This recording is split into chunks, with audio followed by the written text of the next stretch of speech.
He abandoned me in the middle of a blizzard, my own son, and drove away without a second glance. The temperature dropped to minus 15 degrees. Snow buried the road in minutes. I stood there, 72 years old, without a phone, without a warm coat. Nobody knew where I was. And the only thing I thought about wasn't death.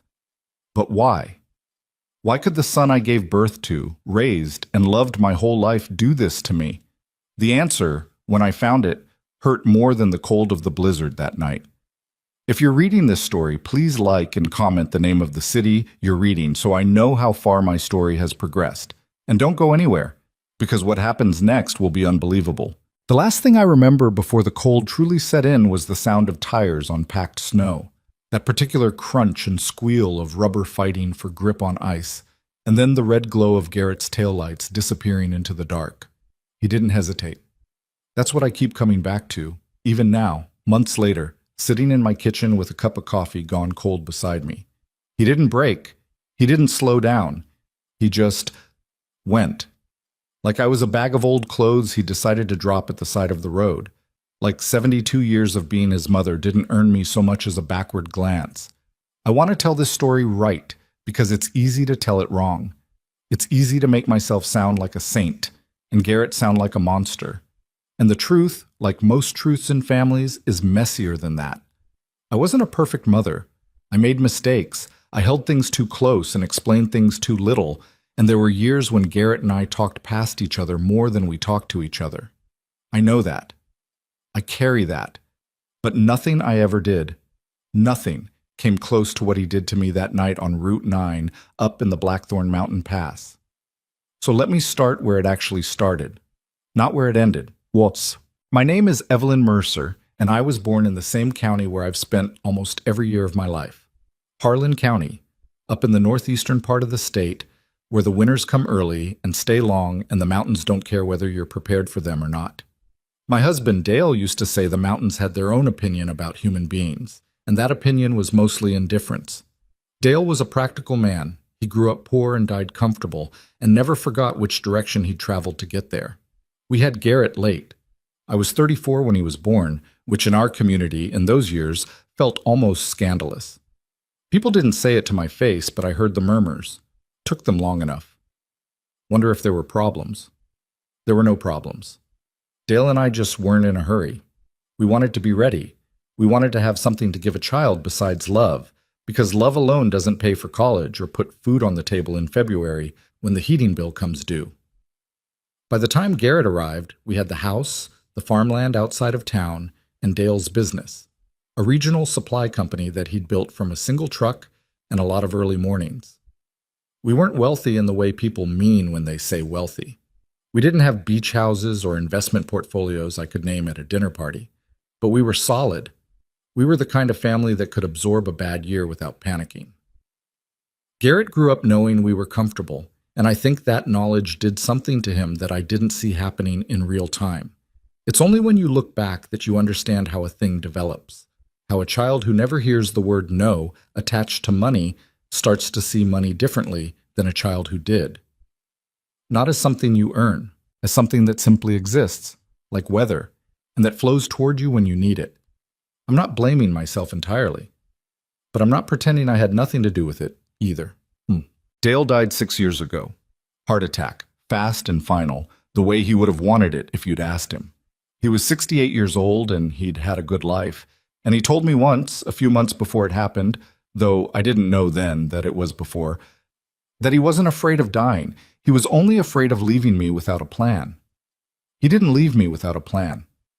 What most people didn't know, what I didn't fully understand myself until the attorney explained it to me the week after the funeral, was the extent of what Dale had arranged. The business had been sold 2 years earlier for considerably more than anyone outside the family knew. Dale had been quiet about numbers his whole life, and he stayed quiet about that one. The sale proceeds, combined with the farmland value and the accumulated savings from 40 years of careful living, had been placed into a family trust. Dale's father, Garrett's grandfather, a man named Howard Mercer, who had built the original business from nothing in the 1950s, had written the trust documents himself with an attorney's help back in 1987. Howard was the kind of man who didn't trust systems he hadn't built himself, and he didn't entirely trust people he hadn't tested. The trust had layers to it, conditions and contingencies that Dale had updated over the years, but never fundamentally altered, because he agreed with the underlying philosophy.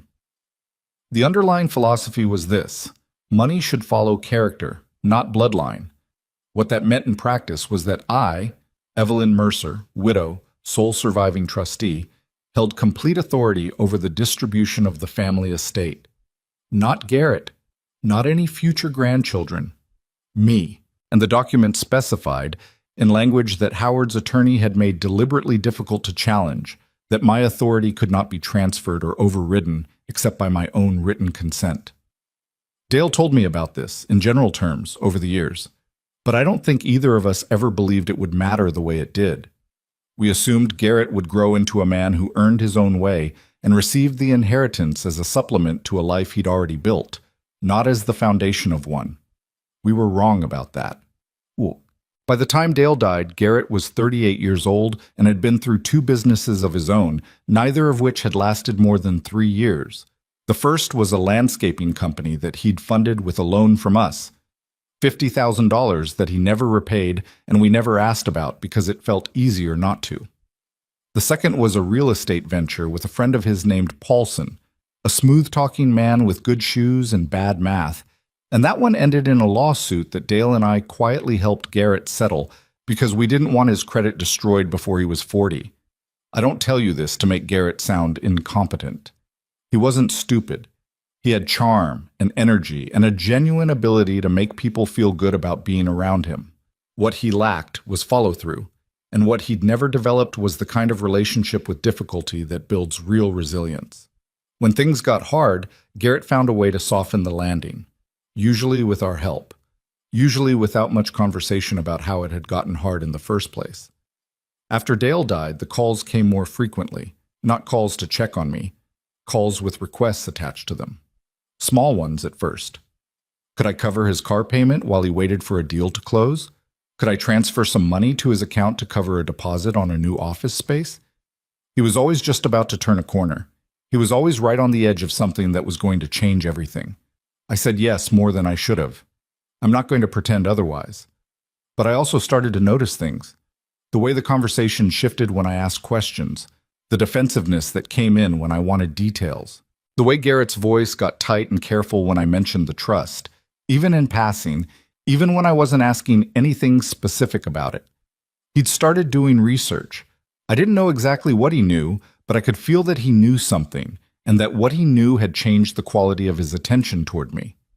That sounds paranoid. I know how it sounds. He was my son, and I loved him, and I did not want to believe that the love had money underneath it, holding it up like a rotten floor. But there were moments, quiet, specific moments, when I looked at Garrett and didn't recognize what I was looking at. Bob, the trip up to Blackthorn was my idea, and I wish every day that it hadn't been. It was mid-January, the middle of what had already been a brutal winter. I wanted to see the old cabin, the property up in the mountain pass that had belonged to Dale's family for 3 generations. We hadn't been up there since before Dale got sick, and I'd been thinking about it. The cabin needed inspection after the previous winter had apparently done some damage to the roof. More than that, I needed to think, and that place had always been where I did my clearest thinking. I asked Garrett to drive me. He agreed immediately, which, in retrospect, should have told me something. Garrett didn't do things he didn't want to do without eventually making you feel the inconvenience. His immediate agreement meant he wanted something, or wanted to use the drive for something. We left early on a Friday morning. The forecast showed a winter storm watch for the afternoon, but these watches in our county are frequent and often overblown, and the drive up was only about 90 minutes. I wasn't worried. I should have been. The morning was fine, clear sky, cold but manageable, the mountains showing their best face. Garrett was in a good mood, which meant he was performing a good mood, which I'd learned over the years was different from actually having one. He asked about my health, my sleep, whether I was eating properly. He complimented my coat. He mentioned, just briefly, that he'd been talking to a financial advisor and wanted my thoughts on some things at some point. I said, "Sure, Garrett, when we have a chance." He said, "Yeah, no rush." There was a rush. I could hear it underneath the words like a current underneath ice. We reached the cabin around 11. The damage to the roof was worse than the property manager had described. A section near the north corner had partially collapsed under snow weight from the previous February, and whoever had patched it had done a mediocre job. I made notes, I took pictures on my phone, I walked through each room and let myself feel the particular grief of seeing a place that used to hold life standing empty, holding only cold. Dale and I had spent our honeymoon at this cabin. Garrett had taken his first steps on the front porch. There was a mark on the kitchen door frame where Dale had measured Garrett's height every birthday until the boy got too tall and too self-conscious to stand still for it. I stood at that door frame for a long moment. Behind me, Garrett was on his phone. He'd been on his phone on and off since we arrived. "Give me a minute," I said, not to him specifically. "Sure," he said, not really listening. We had lunch, sandwiches I'd packed, at the kitchen table, and that's when it started. Garrett put his phone down and looked at me with the particular expression I'd come to associate with rehearsed conversations. "Mom," he said, "I need to talk to you about the trust." I set down my sandwich. "Okay." "I've been doing some research," he paused. "I know Dad set things up so that you have control over the distributions.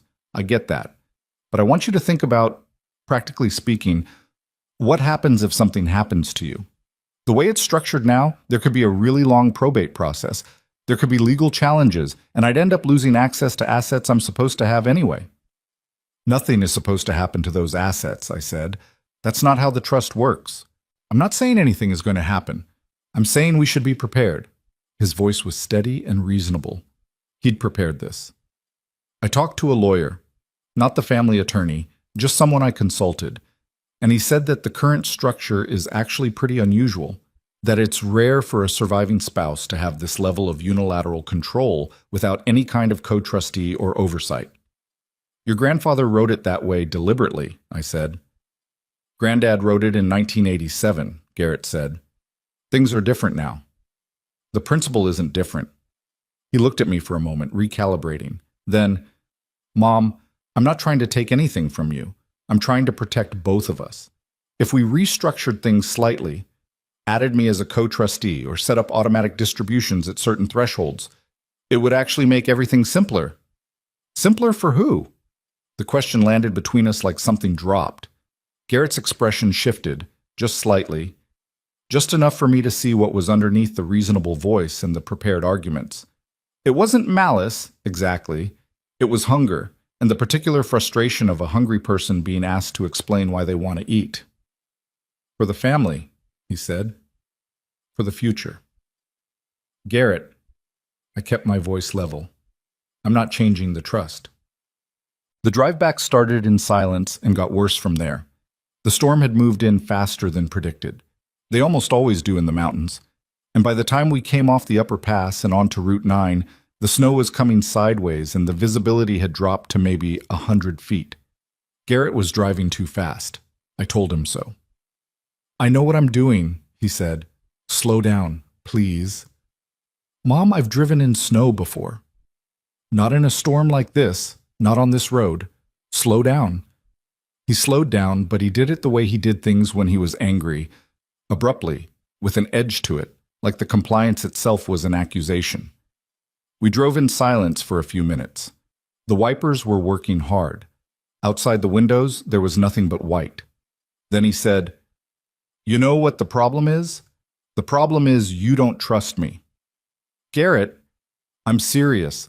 I've been trying to have a reasonable conversation with you about the future, and you shut it down like I'm asking for something criminal." His voice had changed. The careful, prepared quality was gone. "I'm your son. I'm the only family you have left, and you're sitting there acting like I'm some kind of threat." "I didn't say that." "You didn't have to," he exhaled. "You never say it directly. You just withhold. You've always been like this. Even with Dad. He had to fight you about everything." That landed differently than he intended it, or maybe exactly as he intended it. Dale had never fought me about anything. Dale and I had disagreed about things, the way any two people do over 40 years, but fight, no. That word was Garrett's word. It was Garrett's reframing of our history, and I'd heard versions of it before, and it never failed to make me feel something cold and specific in my chest. Your father and I were partners, I said. He trusted me with the trust because he trusted my judgment. Maybe his judgment wasn't perfect, Garrett said. The car was quiet for a moment. Pull over, I said. What? Pull the car over, Garrett. I need air. We're in a blizzard, Mom. Pull over. He pulled over onto the shoulder, such as it was, a narrow strip of gravel between the road edge and a guardrail, with a steep drop on the other side and nothing visible below through the snow. I opened my door. The cold hit me like a wall. I stepped out anyway because I needed to be outside of that car, outside of that conversation, outside of the version of myself that was sitting in the passenger seat while my son rewrote the history of my marriage. I walked a few feet from the car, into the snow, and stood there with my hands in my coat pockets. Behind me, I heard the engine running. I heard the wipers. I heard the wind. Then I heard, and I will hear this sound for the rest of my life, the crunch of tires pulling back onto pavement. I turned around. The car was moving. Garrett, my voice came out wrong, too small, swallowed by the wind. Garrett, the red taillights disappeared into the white. For approximately 30 seconds, I stood absolutely still. I want to be honest about those 30 seconds, because they're important. I did not immediately pivot into survival mode. I did not access some reservoir of competence and begin making rational decisions. I stood in the snow on the side of Route 9 in a blizzard at an elevation of approximately 2,300 feet, and I thought about Garrett learning to ride a bicycle in our driveway on a Saturday morning in June. I thought about his face when he was 4 years old and had a bad dream and came to our room in the dark. I thought about all the ordinary things that make up the bulk of loving someone, the thousands of small moments that don't get remembered or mentioned, that are just the texture of a shared life. And I thought, how do you get from that to this? Then the wind cut through my coat and brought me back. I had my phone. That was the first thing I checked. Signal, 1 bar, fluctuating. I tried to call Garrett, nothing went through. I tried 911. A dispatch recording began, then cut out. I tried again. Nothing. I was wearing my good winter coat, wool blend, substantial, the kind that's warm enough for a walk from a parking lot to a building, but not the kind designed for extended exposure in a mountain blizzard. My boots were adequate. My gloves were not. I had no hat. I was on a mountain road in a severe winter storm with 1 bar of cell service, inadequate gear, and the specific clarity that comes when you realize the situation is genuinely dangerous. I started walking. I want to explain why I didn't just stay on the road because it's a reasonable question. The answer is that I knew Route 9 through that section of the pass, and I knew that in winter storm conditions, with visibility near zero, staying on the road meant being invisible to any vehicle that came through. The shoulder I'd been standing on was barely a shoulder. There was a guardrail behind me and a drop I couldn't see the bottom of. If a vehicle came through moving at any speed and didn't see me, which was almost certain, I was worse off on the road than off it. I knew there was a ranger station about 3/4 of a mile back up the mountain. I'd passed it on the way up that morning without thinking about it, the way you pass things you've passed 100 times. Old gray buildings set back from the road, Blackthorn Mountain Ranger Station, probably built in the 50s. I didn't know if it was open in winter. I didn't know if anyone would be there. But it had 4 walls and a roof, and that was more than I had. I turned back up the mountain and walked. I'm not going to tell you it was easy, because it wasn't. And I'm not going to tell you I wasn't scared, because I was. The cold was a different animal out there in the open than it had felt standing by the car. It came from every direction simultaneously, and within 10 minutes my face was numb and my hands inside the inadequate gloves were hurting in the particular way that precedes numbness, which I knew from enough winters to find alarming. The snow was coming hard and accumulating fast, and where the road curved, the drifts were already over my knees. I kept moving. There was a voice in my head, not a brave voice, not a heroic one, just a flat, practical voice that kept saying, "Move your feet. Keep moving your feet. As long as your feet are moving, you're still in it." I've thought about where that voice came from. My mother, maybe. My mother was a woman who survived things and didn't make speeches about it. She just kept her feet moving. Maybe it skips a generation. Maybe Garrett got the part of me that expected rescue, and I got the part of my mother that didn't wait for one. The ranger station appeared through the snow like something imagined. I almost walked past it. The shape of it had blurred into the general whiteness, and it was only the difference between white and gray that caught my attention. A dark line of roofline against the snow. A corner. I pushed off the road and waded through knee-deep drifts toward it. The door was locked. Of course it was locked. It was an off-season ranger station on a mountain in January. I stood there for a moment, looking at the door, and felt something that was not quite despair but was right next to it. The particular deflation of a plan reaching its limit. Then I went around the side of the building. There was a window on the east face, low to the ground, with old wooden framing that had clearly swelled and dried through many winters. It wasn't latched properly. I could see the gap. I worked my half-frozen fingers around the frame and pushed and pulled and pushed again, and after what felt like 10 minutes but was probably 2, it gave. I climbed through a window at 72 years old in the middle of a blizzard because my son had left me on a mountain road. I want that sentence to sit for a moment.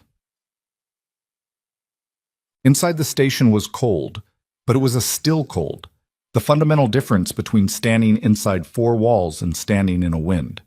The relief was immediate and physical. I stood in the dark and shook for about 30 seconds, which wasn't fear but my body releasing the tension it had been holding since I'd heard those tires pull away. When I stopped shaking, I started looking. The station was a single room, maybe 400 square feet, with a wood-burning stove in the corner, a metal desk, a folding cot against one wall, and shelves of supplies along the back. Emergency supplies. Dry goods, first aid materials, a box of waterproof matches, 2 wool blankets sealed in plastic bags, a hand-crank emergency radio, and most importantly, a stack of firewood in a metal bin beside the stove. Someone had maintained this place. Not recently, but within the last year or 2. The wood was dry. The matches worked. I built a fire the way Dale had taught me. Small kindling first, then larger pieces when the kindling caught, never more than the stove could manage. My fingers were clumsy and it took 3 matches and longer than I would have liked, but I got it. When the fire caught and I felt the first wave of actual heat, I sat down on the floor in front of the stove and put my face in my hands. I didn't cry. I'm not sure why I didn't. Maybe I was past it. Maybe something harder had taken over. I just sat there and felt the warmth and let my mind do what it does when it's been given a shock. Replay. Rewind. Try to understand. What? I thought about the drive up, about Garrett's careful voice, the prepared arguments, the lawyer he'd mentioned consulting. I thought about the last 18 months, the requests, the phone calls, the way his attention had sharpened around certain subjects. I thought about what the attorney had told me after Dale's funeral, about the trust, about my authority within it, about the fact that any changes to the structure required my written consent. I thought about the fact that Garrett had driven away. He hadn't done it in a moment of pure rage. I'd seen Garrett in pure rage before, when he was a teenager, and it looked different. This had been something quieter and more deliberate. He'd been angry, yes. We'd been arguing, but he had pulled onto a mountain road in a blizzard, and I had stepped out of the car for 2 minutes, and he had left. The question was whether he'd left to frighten me, or whether he'd left because he wasn't planning on coming back. I turned that question over for a long time, there on the floor of that ranger station with the fire going and the wind howling outside and the snow building up against the windows. I reached for the emergency radio and began cranking it. Bob. Signal came and went. On my second attempt, I reached something, a dispatcher or a frequency that carried voices. I told them where I was as precisely as I could. Blackthorn Ranger Station, Route 9 Pass, North Side. The voice on the other end asked me to confirm and then told me to stay put, that conditions were severe and ground crews would get to me as soon as they were able. How long? I asked.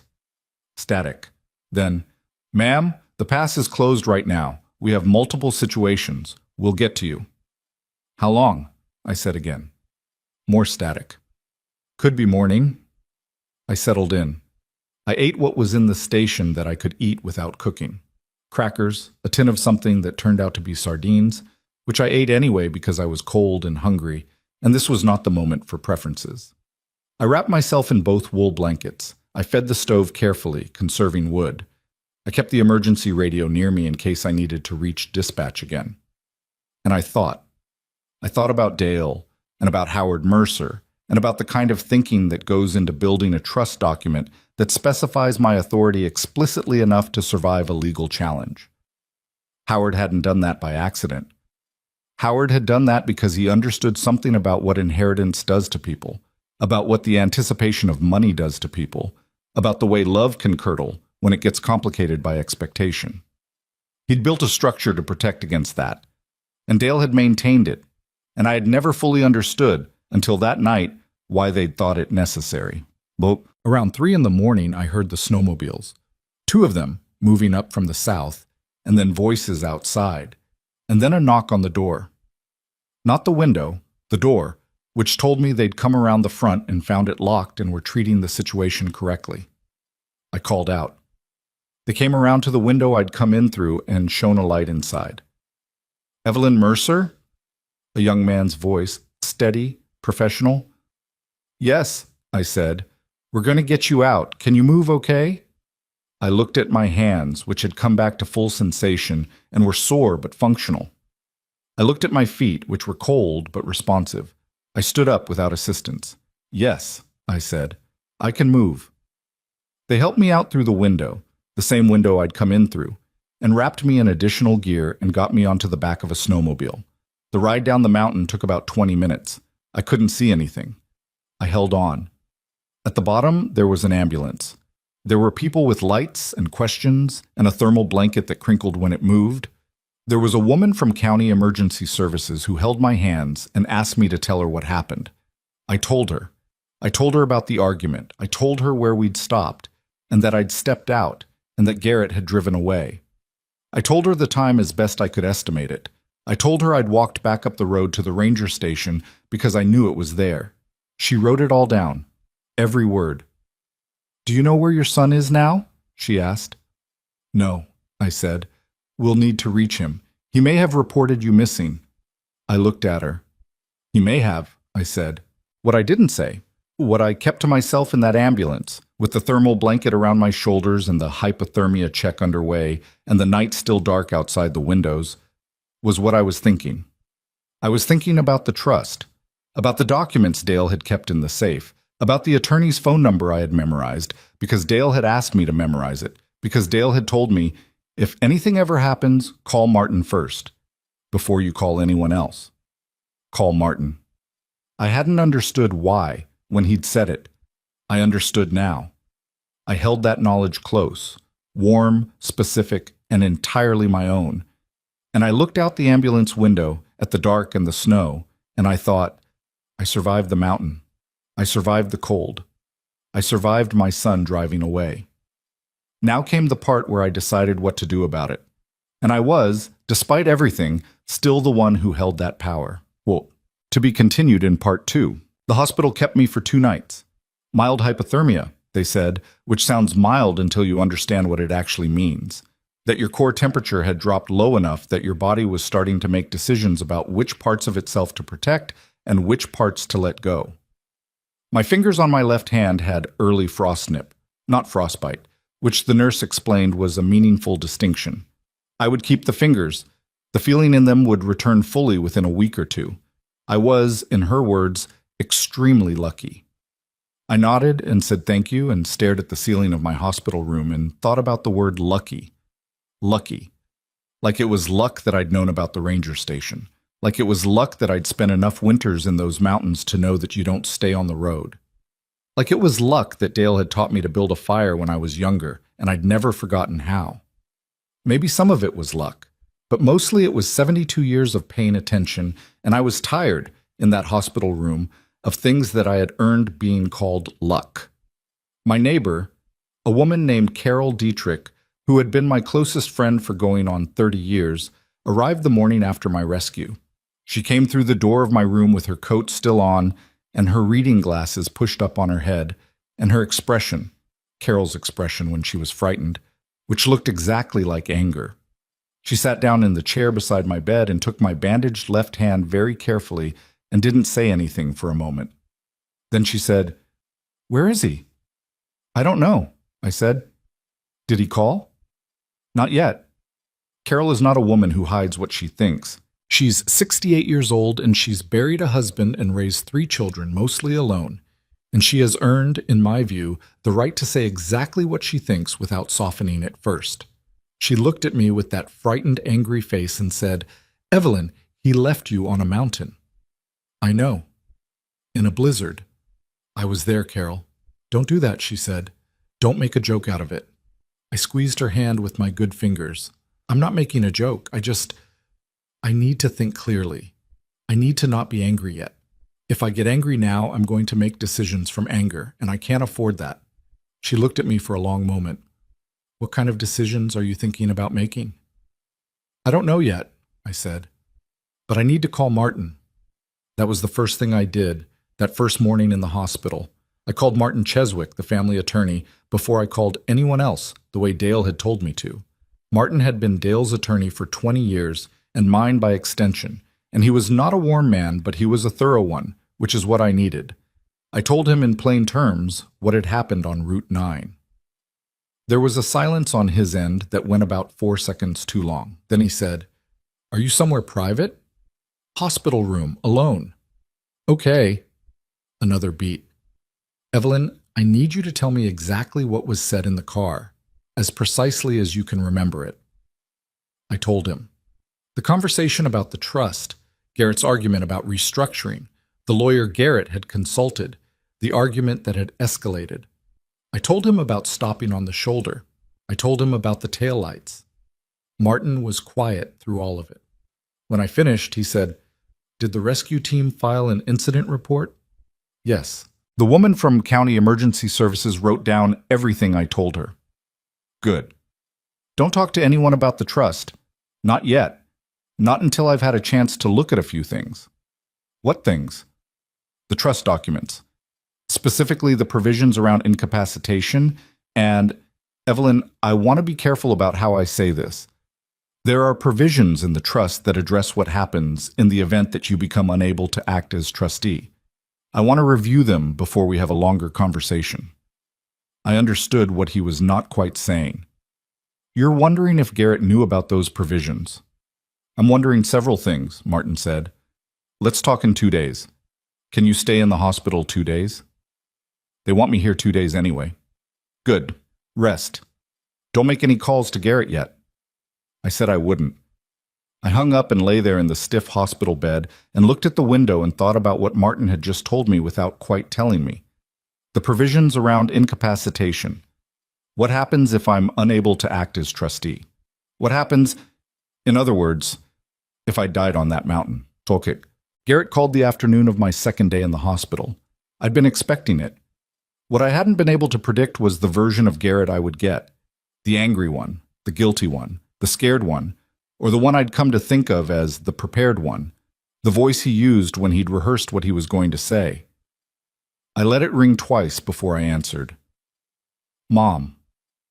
His voice was, and I don't use this word lightly, relieved, genuinely, audibly relieved. And I want to be honest about what that did to me because it didn't make me feel better. It made me feel worse. Because relief meant that on some level he had entertained the alternative. You're only relieved when you've been genuinely uncertain about the outcome. "Garrett," I said, I've been out of my mind. Are you okay? They told me you were at Harlan General. What happened? How bad is it?" "Mild hypothermia, some frost nip on my left hand. I'll recover." "Mom, I'm so sorry. I need to explain." "Where did you go?" I asked. A short silence. "What?" "When you drove away. Where did you go?" I drove down to the base of the mountain. I was trying to find cell service to call for help. The storm got bad so fast and I panicked, and I thought, if I could just get to lower elevation. I let him talk. I let him build the story because that's what it was. A structure he was assembling as he went, with the foundation already poured. He'd driven down to find cell service. He'd called 911 from the base of the mountain. He'd reported me missing as soon as he had signal. He'd been beside himself ever since. When he stopped, I said, "Did you call 911? "Yes, of course." "What time?" Another silence, fractionally longer than the last one. I'm not sure exactly. It was late. It was dark. I was panicked." "Okay," I said. "Mom, I need to come see you. I need to explain this in person." "Not yet," I said. "I need to rest." "Evelyn, Garrett." My voice came out flatter than I intended. I said, "Not yet." He came anyway. He showed up the next morning before I was discharged with a paper bag of things from the bakery I liked, coffee cake, an almond croissant, and he stood in the doorway of my hospital room looking at me with an expression that would have broken my heart 6 months ago. I looked at him standing there, my son, 44 years old, still with Dale's jawline and his grandfather Howard's eyes, and I felt the weight of loving someone who has shown you something you can't unsee. That's a specific grief. It doesn't announce itself the way other griefs do. It's quiet, and it sits in your chest, and it changes the temperature of every room you're in together. "Come in," I said. He came in. He set the bakery bag on the bedside table. He sat in the chair Carol had been in the day before, and he looked at me. And for a moment, neither of us said anything. Then Garrett said, "I know how it looks." "Tell me how it looks," I said. "It looks like I left you there on purpose." He met my eyes. I didn't. I panicked. We were fighting, and I was upset, and I drove maybe half a mile before I realized what I'd done and tried to come back. But the road was already... There were drifts, and I couldn't get the car turned around, and... "Half a mile," I said. "Approximately." "And the 911 call?" "I made it. From the bottom of the mountain. I told you. I know what you told me." I looked at my bandaged hand. "The county emergency services record their calls, Garrett, and they log when calls come in. Martin is pulling those records." The shift in his face was small, barely visible, but I've been reading Garrett's face since before he could talk, and I saw it. "Martin?" he said, keeping his voice careful. "My attorney, yes." "Why is your attorney involved in—" "Because I spent a night in an emergency shelter on a mountain after my car left without me," I said, "and because Martin has been my attorney for 20 years, and that is exactly the kind of thing I should contact him about." Garrett was quiet for a moment. Then, in a different voice, quieter, stripped of the prepared quality, he said, "Mom, I made a mistake. I know I made a mistake. I've been sick about it since it happened, and I know things between us haven't been great lately, and I know the conversation in the car was bad, and I'm not trying to make excuses for what I did. I'm just asking you to believe that I didn't mean for you to be in danger." And here is the honest thing I have to say about that moment. Part of me wanted to believe him. Not because the evidence pointed toward him, but because he was my son. And there is something in a mother that wants, against all reason, against all evidence, to take the version of events in which her child is careless rather than cruel. I didn't say any of that. I said, "Go home, Garrett. I'll call you when I'm ready to talk." He went. But he left the bakery bag, and I ate the almond croissant, and I hated myself a little for how good it tasted. Once I was discharged the following morning. Carol picked me up and drove me home and made soup and didn't push me to talk, which is one of the things I love most about her.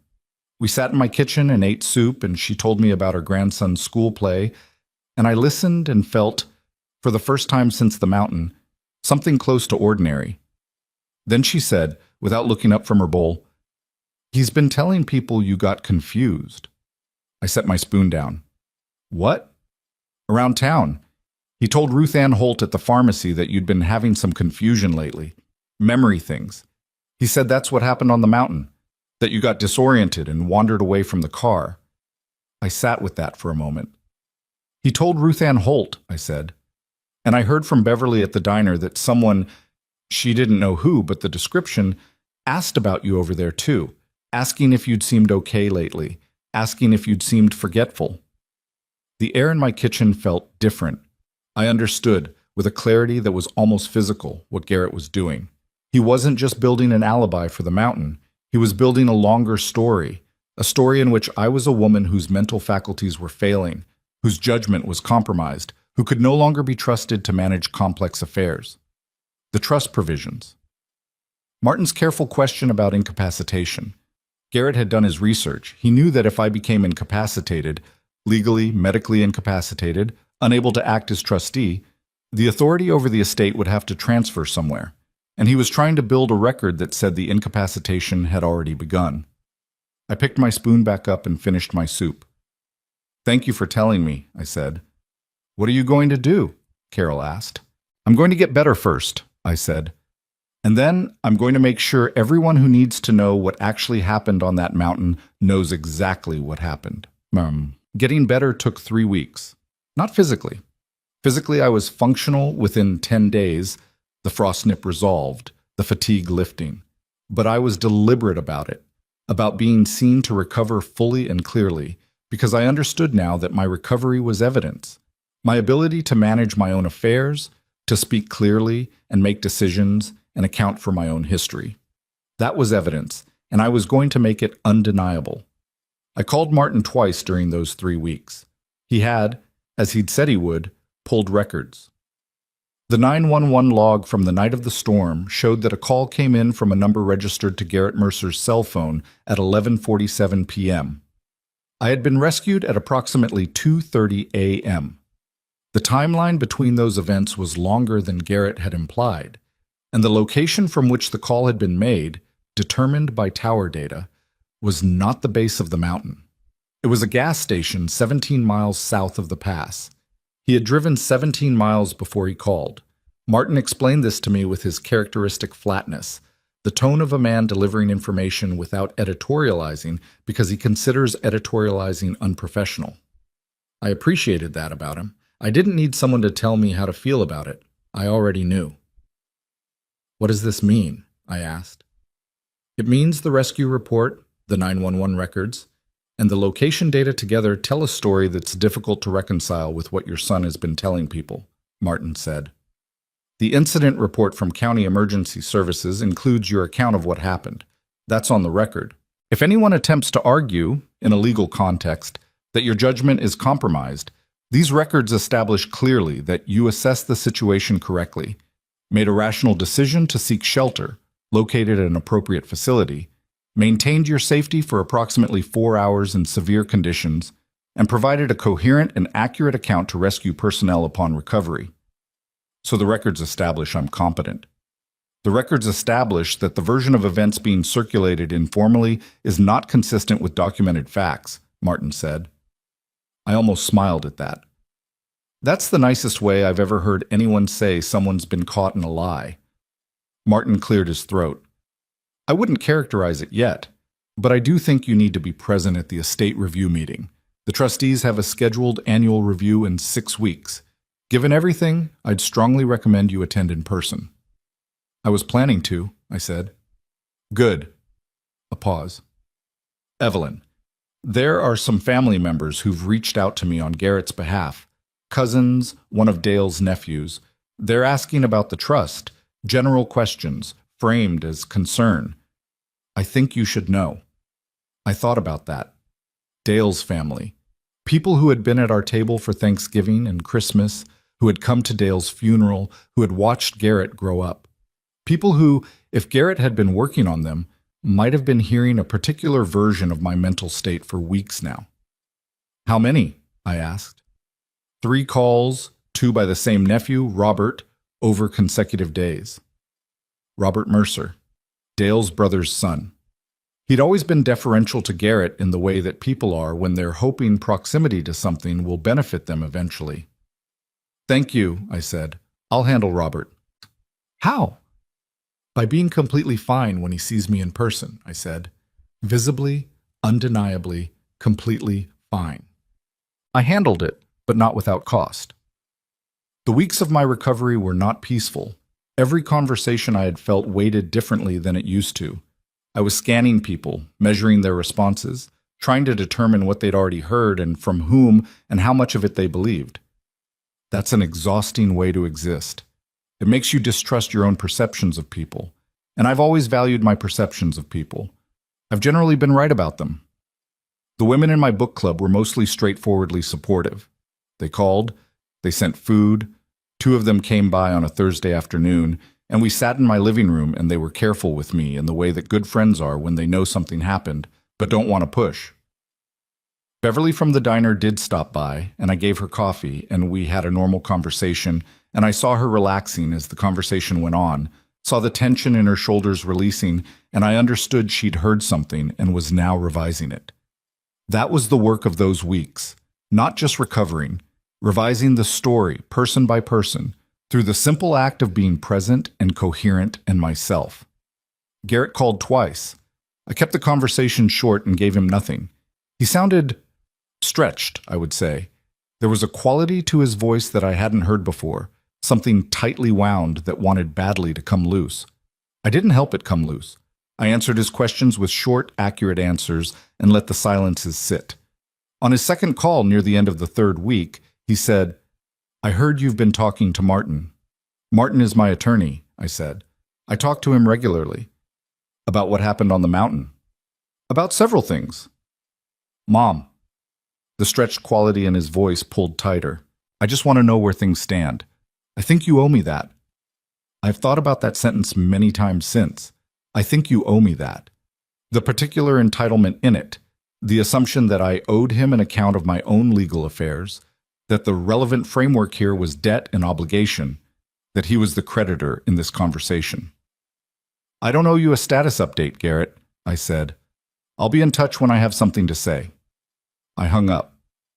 I stood in my kitchen for a moment after that, and I felt something settle in me. Not anger, not satisfaction, exactly. Something quieter, like a door closing on a room you'd spent too long in. Carol was with me when Martin called with the information I hadn't known to ask for. She was sitting at my kitchen table with her coffee, and I was standing at the counter, and Martin told me, in his careful way, that he'd done some additional research at my request into Garrett's recent financial activity. Not the trust, which was sealed from Garrett entirely, but public records, credit inquiries, property transactions. Garrett had, in the 6 weeks since the mountain, done the following: listed his apartment as collateral on a loan application, made 3 inquiries with financial institutions about anticipated estate distributions, and put a deposit on a property, a commercial space in Harlan's new development district, contingent on anticipated liquidity in Q1. Q1 was 3 months away. He had made financial commitments based on money he did not have and had not been promised. He had done this while I was recovering from the night he'd left me on a mountain. He had done this while simultaneously telling people around town that my judgment was questionable. Carol was watching my face while I listened to Martin. When I hung up, she said, "What?" I told her. She put her coffee down very carefully. "He's spending money he thinks he's going to inherit." "Yes." "While you were in the hospital?" "Apparently." She looked at me for a long moment. "Evelyn, what are you going to do?" I thought about that question, the same question she'd asked me in the hospital, and that Martin had danced around, and that I'd been asking myself for 3 weeks while I rebuilt my strength and walked my neighborhood and talked to my book club and drank my coffee and ate my meals and chose, every single day, to be visibly, undeniably fine. "I'm going to the estate review meeting," I said. "And then?" "And then I'm going to sit across the table from my son and every trustee and attorney in that room," I said, "and I'm going to be exactly who I have always been." I didn't say what came after that, but I knew. I had known for some time, in the way you know things when the evidence has finally reached the place where you can no longer look away from it. The meeting was in 3 weeks. Garrett was already there in his mind, I was certain, already sitting in that conference room, already believing the story he'd been telling, already counting what he thought was coming to him. He had no idea what was actually waiting for him in that room, and I was not going to give him any warning at all. The morning of the estate review meeting, I woke up at 5. Not because of an alarm. I'd been waking at 5 every morning since the mountain, which the doctor said was a normal response to what my body had been through. Something about the nervous system recalibrating, about sleep patterns shifting after prolonged cold exposure. I'd stopped fighting it. I made coffee in the dark and stood at my kitchen window and watched the sky change color over the tree line, and I used those quiet early hours to think. That morning, I didn't need to think. I'd been thinking for 3 weeks. Everything that needed deciding had been decided. What I needed that morning was stillness, and the dark kitchen gave it to me. I dressed carefully. This matters. I want you to understand that it matters, because the way a 72-year-old woman presents herself in a room full of attorneys and trustees and family members who have been told she's losing her mind is not a trivial decision. I wore the charcoal wool suit I'd bought for Dale's business dinners, the one that still fit the way it always had. I wore the pearl earrings Dale had given me for our 30th anniversary. I did my hair the way I'd always done it. Not elaborate, just controlled. I looked in the mirror before I left, and I saw a woman who had survived a blizzard and a betrayal and 3 weeks of being quietly undermined, and who had gotten up that morning and put on her good suit anyway. I thought Howard Mercer would approve. Martin picked me up at 8. He drove a sensible gray sedan, and he handed me a folder when I got in, which I took without opening because I already knew what was in it. We drove mostly in silence. Martin is not a man who fills silences with noise, which is one of the things that makes him an excellent attorney and an occasionally difficult companion. About 10 minutes from downtown, he said, "Garrett is bringing his own legal representation." I looked at him. "You knew this?" "I found out yesterday afternoon. I should have called." He kept his eyes on the road. "A firm out of the city, Brannick and Hale. They specialize in estate litigation." I sat with that for a moment. Estate litigation, not estate planning, not estate management. Litigation, which meant Garrett had not come to this meeting hoping for a conversation. He had come prepared to fight. "How long has he been working with them?" I asked. "Unclear. The engagement letter, based on what I can piece together, appears to have been signed approximately 4 weeks ago." He paused, "which would be about a week after the mountain." I thought about Garrett in my hospital room with the bakery bag, the almond croissant, the expression on his face that looked like relief. He had been in contact with litigation attorneys before he came to see me in that hospital room, and he had sat across from me with his father's jawline and his grandfather's eyes, and he had said, "I know how it looks." He'd known exactly how it looked. He just hadn't cared. "All right," I said. "Evelyn?" "I'm all right, Martin. Just drive." "What?" The meeting was held at the offices of Alderman Trust Services on the 4th floor of the Harlan Commerce Building. I'd been in that building before, years ago, for different reasons. The conference room was standard: long table, ergonomic chairs, a credenza with coffee and water that no one was going to touch, because everyone in that room was going to be too busy managing their own tension to remember they had a body. They were already there when I arrived. Garrett sat on the left side of the table with 2 men I didn't recognize in suits that cost more than most people's car payments. Robert Mercer, Dale's nephew, the one who'd called Martin twice, sat beside Garrett, which told me something I'd suspected but hadn't confirmed. Next to Robert was a woman I'd never seen before, perhaps mid-50s, with a leather portfolio and a very composed expression. One of Brannick and Hale's people, I assumed. On the right side of the table, the 2 remaining trustees, Wallace Drum and Patricia Alderman, both of whom I'd known for years, and both of whom were watching the room with the particular careful attention of people who understand that the thing happening in front of them is more complicated than it was supposed to be. Martin sat beside me, across from Garrett's team. I took my seat. I put my folder on the table. I did not look at Garrett immediately. When I did look at him, when I finally allowed myself to, what I saw was a man who had dressed for a victory. His suit was pressed. His tie was the good one, the dark blue silk one he wore to things that mattered to him. He looked, if I'm being honest, like his father at 40, and that was a knife in its own particular way. He was watching me with an expression I can only describe as cautiously optimistic, the way people look when they believe the thing they've prepared for is about to go the way they planned. "Good morning," I said to the room. Then, to Garrett specifically, "Good morning." "Mom." He nodded. "Not good morning, just my title." Patricia Alderman opened the meeting with the standard language. Annual review of the Mercer Family Trust, date and attendees for the record. A brief summary of the trust's current holdings. She was professional and methodical, and she did not rush, which I appreciated. The numbers she presented were, frankly, staggering to hear read aloud. They always were. Dale had been quietly, systematically building for 40 years, and the accumulated result was the kind of number that changes a room's temperature. I watched Garrett's face while Patricia read the figures. He already knew them. His attorneys had clearly done their homework. But hearing them read aloud, formally, in a legal context, did something to his expression. A tightening around the eyes. A small adjustment to his posture. The hunger I'd seen in the car on the mountain, quieted by months of preparation, surfacing again at the sound of real numbers.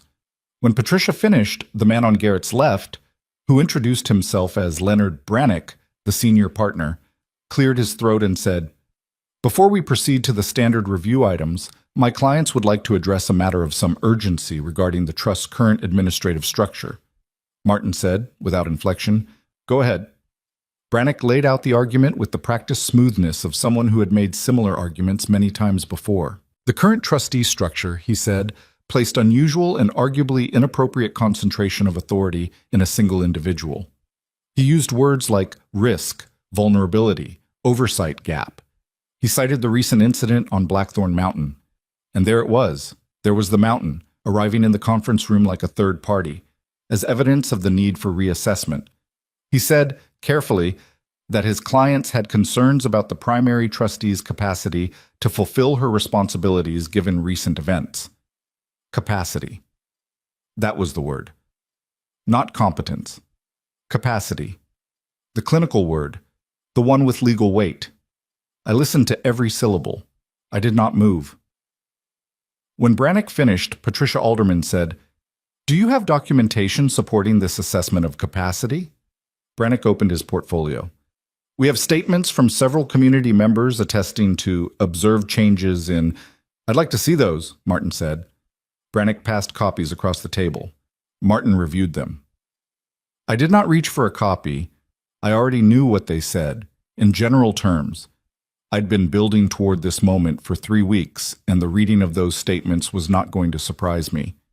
What I was watching was the room. Patricia's expression. Wallace drums. The composed woman beside Robert, who was watching me rather than Brannick, which told me she was assessing something specific about me specifically. I met her eyes. I held them for 2 seconds. She looked away first. Martin set the statements down. These are informal personal statements with no medical evaluation component and no professional assessment. They're not a legal basis for a capacity determination. For that, we'd need a formal neurological evaluation conducted by a licensed physician, with results reviewed by the court. These, he tapped the papers lightly, are not that. Brannick had been expecting this. We're requesting that a formal evaluation be scheduled as a precondition of the annual— On what grounds? Martin said. On the grounds that the primary trustee was recently hospitalized following an incident in which she was found alone and disoriented in an abandoned— She was found in a ranger station, Martin said, where she had independently sought shelter, built a fire, operated an emergency radio, and provided a coherent and detailed account of events to rescue personnel. He opened his own folder. I have the rescue report. I have the County Emergency Services incident documentation. I have the medical records from Harlan General showing diagnosis of mild hypothermia with no indication of confusion, disorientation, or cognitive impairment. I have the attending physician's discharge notes. He laid each document flat on the table as he named it. What I do not have is any medical evidence of incapacity, because there is none. The room was quiet. Garrett had not spoken yet. He was watching his attorneys, and his expression had shifted. Just slightly, just enough. The cautious optimism was still there, but it was working harder to stay on his face. Robert Mercer said, "With respect, the medical records only speak to that specific event. There are longer-term concerns." "Robert," Patricia Alderman's voice was dry and final, "unless you have a role in the trust structure that I'm not aware of, you're here as an observer. Please observe."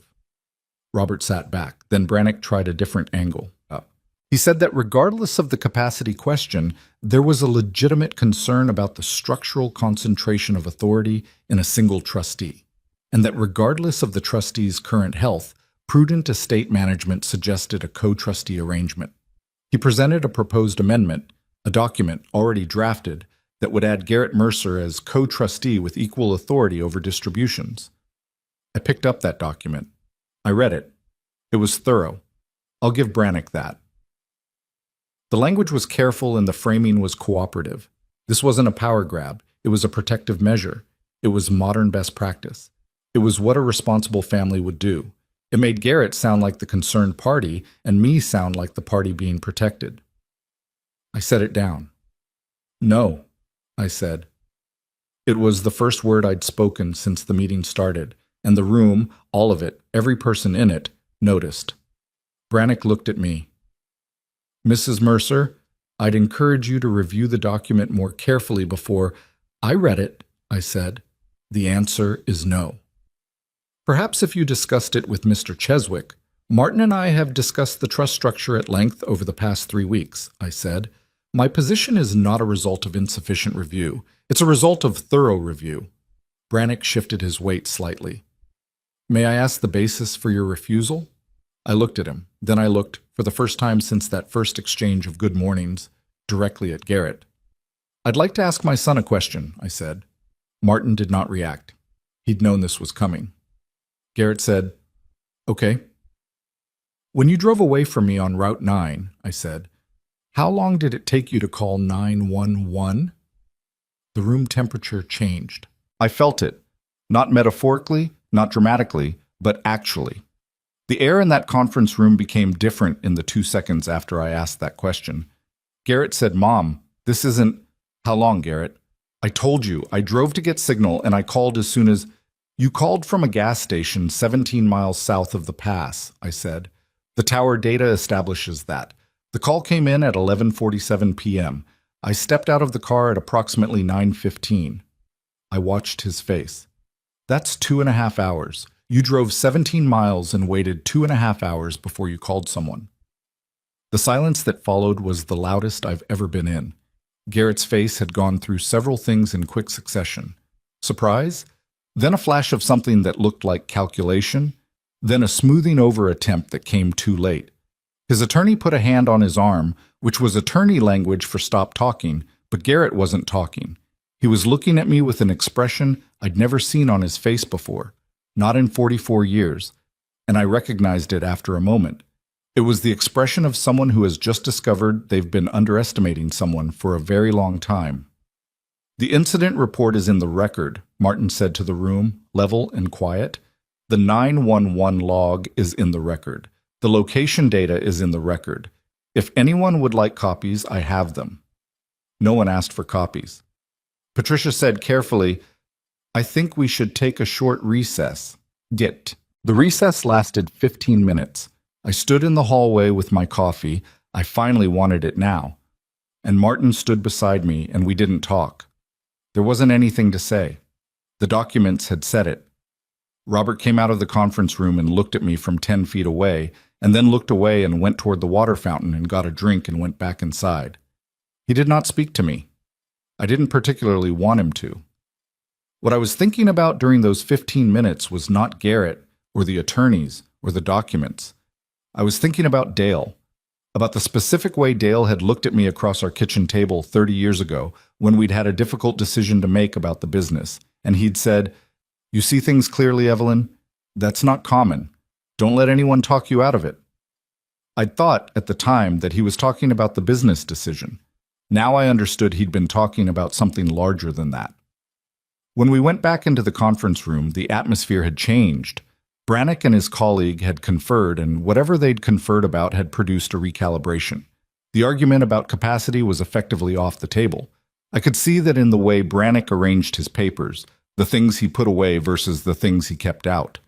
What remained was the co-trustee proposal, and the argument for it had to be reframed now, stripped of the implication that I wasn't capable of managing my own affairs. Brannick tried.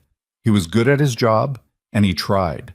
He talked about transparency, about family inclusion, about the benefits of distributed decision-making in estate management. He did not mention the mountain again. He did not raise the word capacity again. Garrett was quieter than he'd been before the recess.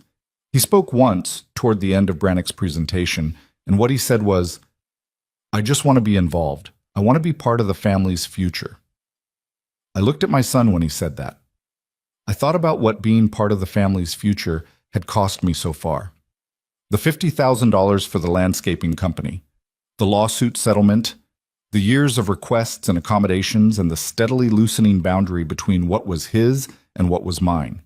The prepared conversation in the car on the mountain, the taillights disappearing into the snow, the community members who'd told Ruth Ann Holt at the pharmacy that I'd been confused, the attorneys sitting across from me whose engagement letter had been signed while I was still in a hospital bed, the deposit on a commercial property contingent on anticipated liquidity that he had no reason to anticipate except that he'd been building toward this room for months and believed he was going to win it. I thought about all of that, and then I spoke. "Garrett," I said, "I want to ask you something else." He looked at me warily. His attorney's hand moved slightly toward his arm again. "Did you consult Brannick and Hale before or after you came to see me in the hospital?" The hand landed on his arm. Garrett shook it off, just slightly, just enough. "Mom, it's a simple question. It's not relevant to—" "The engagement letter was signed 4 weeks ago," I said. "You came to see me in the hospital 3 weeks and 5 days ago, so the answer is before." No one in the room said anything. "You sat in my hospital room," I said, "with bakery from Elspeth's, and you told me you'd been out of your mind with worry, and you were already working with litigation attorneys." I kept my voice level. This was important. The levelness, the clarity, the absence of anything that could be called hysteria or confusion or emotional incapacity. I want the room to understand that, not as a legal argument, just as a fact. I want everyone here to know what kind of son came to visit me in that hospital room. The composed woman beside Robert was writing something in her portfolio. Patricia Alderman's expression had not changed, but her eyes had. Garrett said, very quietly, "I was protecting myself. I didn't know what you were planning. I didn't know what Martin was going to—" "You were protecting yourself," I said. "From me." "From the situation?" "From me, Garrett. Say it correctly." I looked at him across the table that held every document that mattered and every truth I'd been building for 3 weeks. "You were protecting yourself from your 72-year-old mother who had just spent a night in a mountain shelter because you drove away from her, and you were doing it before you even came to see whether she was all right." The silence after that was different from the other silences. Heavier, more specific. Wallace Drum, who had not spoken once since the meeting began, cleared his throat and said, "I think we have what we need."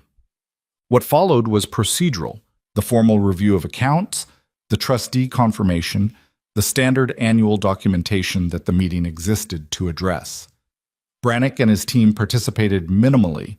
Garrett signed what needed signing. Robert, who had come to this meeting expecting to be adjacent to a victory and found himself adjacent to something else entirely, said nothing for the rest of the afternoon. It took another 90 minutes to complete everything. I drank my coffee. I answered questions when asked. I was present, precise, and unremarkable, which was exactly what I intended to be. When it was over, when people were gathering their things and the atmosphere in the room was the flat, depleted atmosphere of a meeting that had not gone the way most people expected, Garrett caught my eye from across the table. I thought he was going to say something. I waited. He didn't say anything. He picked up his jacket and he walked out. Martin drove me home in the same gray sedan, in the same companionable silence. When he pulled up in front of my house, he said, "You did well." "I told the truth," I said. "That's all I did." "Sometimes that's enough," he said. I got out of the car. I walked up to my front door. I stood on the porch for a moment before I went in, and I looked out at the street and the bare winter trees and the sky that was going the color of old pewter in the late afternoon. My hands were not shaking. My mind was clear. Inside, I had decisions to make, real ones, about the trust, about the future, about what gets built from the remains of something broken. Garrett's access to estate benefits would need to be addressed. The co-trustees would need guidance. There were structures to reconsider and documents to update. None of it was going to be easy. None of it was going to be clean. But I was the one who was going to do it. and I was standing on my own front porch on my own 2 feet, and for now, that was enough. I went inside. The days after the meeting were quieter than I expected, and quieter is not always better. I'd spent 3 weeks building toward that conference room, building my strength, building my documentation, building the version of myself that could walk in there and be undeniable. And when it was over, when I came home and stood on my porch and went inside, I discovered that the momentum I'd been running on had nowhere left to go. The house was the same house. The kitchen was the same kitchen. The coffee I made that evening tasted the same as it always had. And there was something disorienting about that, about the way ordinary life continues its ordinary business while the extraordinary thing you've just lived through is still reverberating in your chest. Carol called that night. I told her what had happened, and she listened without interrupting, which for Carol is an act of significant self-discipline. When I finished, she said, "So it's over?" "The meeting is over," I said. "The situation isn't." I heard her understanding that distinction. What happens now? Now the trustees review everything. Martin files the incident documentation formally with the trust record. Garrett's access to discretionary distributions gets frozen pending review. I paused. And I figure out what I actually want to do. What do you mean? I mean the trust gives me authority, I said. But authority isn't a decision, it's just the power to make one. I still have to decide what the right decision actually is. Carol was quiet for a moment. Then she said, "Evelyn, he left you on a mountain." "I know." "In a blizzard, while consulting litigation attorneys." "I know, Carol. Well, I just want to make sure you're not about to talk yourself into forgiving something that doesn't deserve to be forgiven yet." I thought about that word. Yet. Carol had used it carefully, I noticed. Not ever. Yet. She was leaving room for something she wasn't sure she believed in, because she loved me and knew I needed the room even if I hadn't asked for it. "I'm not forgiving anything," I said. "I'm thinking. There's a difference." What I didn't tell Carol that night, what I was still processing myself, was what Martin had told me at the end of our debrief call 2 days after the meeting.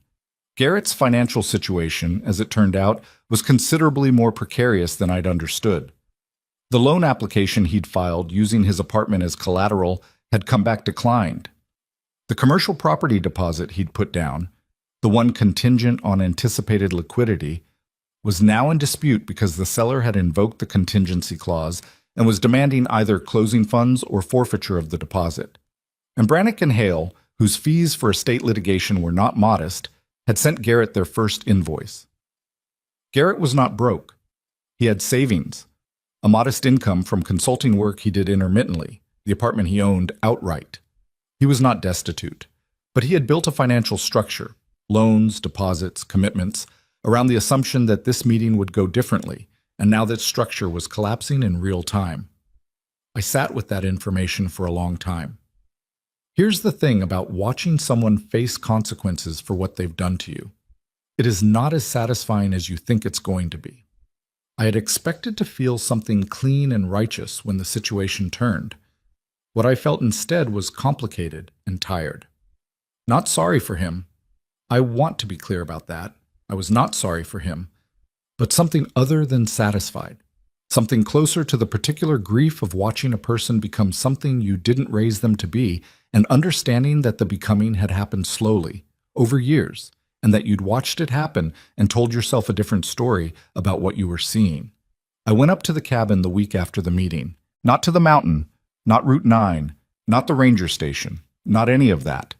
I had Carol drive me up the long way, the summer route that added 40 minutes but kept us off the pass entirely, and I walked into the cabin that Dale and I had built our life around, and I sat in the kitchen and looked at the height marks on the doorframe, and I let myself be sad about it.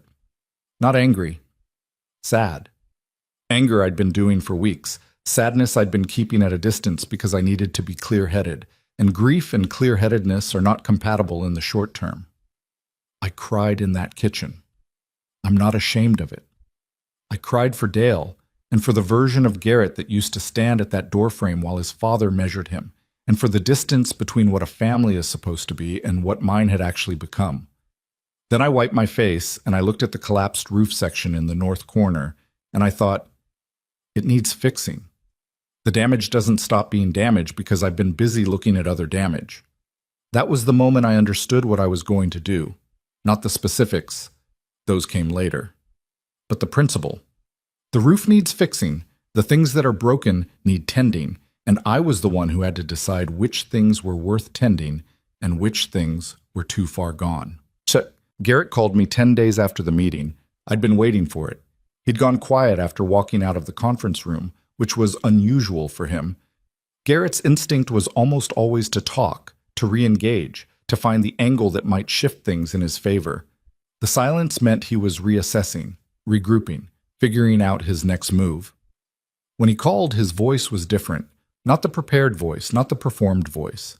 Something rawer and less managed, which should have made me feel something and did, just not what he was probably hoping for. "I need to talk to you," he said. "You're talking to me now," I said. "In person. Can I come over?" I thought about it. The safe thing. Martin's preference, Carol's preference, probably the preference of anyone who cared about my well-being, was to say not yet, to keep the distance, to let the legal process do its work before I put myself in a room with Garrett again. That was the safe thing. "Come Sunday," I said. "Afternoon, 2 o'clock. A pause. "Thank you." "Don't thank me yet," I said. Sunday came gray and cold, the tail end of February pressing down on everything. Garrett arrived at 2 on the dot, which was unusual. He'd spent most of his adult life running about 15 minutes late to everything. He stood on my porch and he looked bad. Not falling apart bad, not desperate in any visible way, but tired in a specific manner that I recognized because I'd seen it in the mirror during those first weeks in the hospital. The tired of someone who has been working very hard at something that hasn't worked. I let him in. I made coffee, because that's what I do, and we sat at the kitchen table, and for a moment neither of us said anything. Then Garrett said, "I want to tell you something, and I need you to let me get through it before you respond." "Okay," I said. He looked at his hands around the coffee cup. "I knew about the trust," he said. "Not all of it, not the details. But I knew, I'd figured out that you had control of everything, that nothing moved without your say-so. I figured that out maybe 2 years ago, from things Dad had said over the years, and from talking to people who knew the structure. And when I figured it out, He stopped, restarted. "I started thinking about it differently, about you, about what it meant that you had that kind of control." He was telling me something I already knew, but I didn't say that. I let him talk. "I convinced myself," he said, that what I was doing wasn't what it was. I told myself I was just being practical, planning ahead, that it was responsible to understand the financial landscape. But he exhaled. "I was building a case. Against you. I was looking for reasons that the structure should change, reasons that felt legitimate, and when I couldn't find any, You made some," I said. He looked up at me. "The conversations at Ruth Ann's," I said. "At the diner? The community members whose statements showed up in Brannick's folder." He didn't deny it. That was something, at least. He just held my eyes and said, "Yes." "You were trying to establish that I was losing my mind," I said, "so that when the question of incapacity came up, there would already be a record. I thought—" He stopped. "I thought if the structure changed, if I had access, I could fix things. My financial situation, the property deal. I thought if I could just get to a point where I had actual access to what's in the trust, I could—" He shook his head. "It sounds insane when I say it out loud." "It doesn't sound insane," I said. "It sounds like a man who has been borrowing against a future he hadn't earned yet and running out of time." I kept my voice steady. "What happened on the mountain, Garrett?" He was quiet for a long moment. "I didn't plan it," he said. "I want you to know that. I didn't drive up to that mountain with a plan. We were fighting, and I was furious, and I pulled over, and you got out, and He pressed his lips together. "I drove. I told myself I was just going to give you a minute, that I'd turn around, but I kept driving, and I couldn't make myself stop, and I kept thinking about the conversation and how you weren't going to change your mind and how everything I'd set up was going to fall apart. And by the time I stopped, I was already 17 miles away," I said. "Yes." "And then you sat there," I said, "for 2.5 hours. He didn't answer that directly. He said, "I panicked. I convinced myself that search and rescue would find you, that you knew the mountains, that you'd be okay. His voice cracked on the last word just slightly. I was trying not to think about the alternative because if I thought about it, I would have had to admit what I'd done. You were hoping I'd be found, I said, and that it would look like an accident, and that the incapacity story you'd been building would explain why I'd wandered away from the car. The silence that followed that was the heaviest one yet. I want to be honest about this moment, the way I've been honest about everything else. I don't know with certainty that I'm right about this. I don't know whether Garrett consciously intended what I just described, or whether it developed in the way that terrible things sometimes develop, not through clear intention, but through the accumulation of cowardice and wishful thinking and willful not looking until you've arrived somewhere monstrous without ever having explicitly decided to go there. I don't know. And I realized, sitting at that kitchen table, that I might never know and that it might not matter because the outcome either way was the same. Garrett didn't confirm it or deny it. He put his face in his hands for a moment. Then he looked up and he looked like his father and his grandfather and like the little boy I'd raised, and he said, "I'm sorry, Mom." And I believed him. That's the part I need you to understand. I believed the sorry was real. I've known my son for 44 years, and I know what real sounds like and what performed sounds like. And this was real. Real sorry and excused are not the same thing. That's the lesson I needed years to fully understand, and I understood it completely in that moment. "I know you are," I said. "That doesn't fix what happened." "I know. It doesn't fix what you built. The statements, the attorneys, the plan." I looked at him steadily. "People in this town heard things about my mental state because you put those things in front of them. That doesn't unhappen because you're sorry." "What do I do?" he asked. It sounded genuine, not strategic, not looking for a script, actually asking. "I don't know yet," I said. "That's an honest answer. I'm still deciding things." He nodded slowly. He looked at his coffee. After a moment he said, Is there anything I can do while you're deciding?" I thought about that. "Tell the truth," I said, "to whoever you told the other version, Ruth Ann, Beverly, Robert, whoever heard from you that I was losing my mind. Correct that, not for my sake, because it's the right thing." He was quiet for a moment. "And the trust?" There it was. Even now, even in the middle of a genuine apology, with his father's expression on his face and real sorry in his voice, the question found its way into the room. I wasn't angry about it. I'd moved past the anger a while back. What I felt was something more clarifying than anger. Something like seeing a thing exactly as it is, without the softening of hope or the distortion of fear, just the clear, plain fact of it. "The trust," I said, "is mine to manage, the way it's always been. The way your grandfather set it up and your father maintained it, and the way I intend to keep it." I held his eyes. "Whatever I decide to do with it, I'll decide because I believe it's right. Not because you pressured me, not because you scared me, and not because you're sorry." He nodded. He didn't argue. That was, in its small way, something. He left at 4.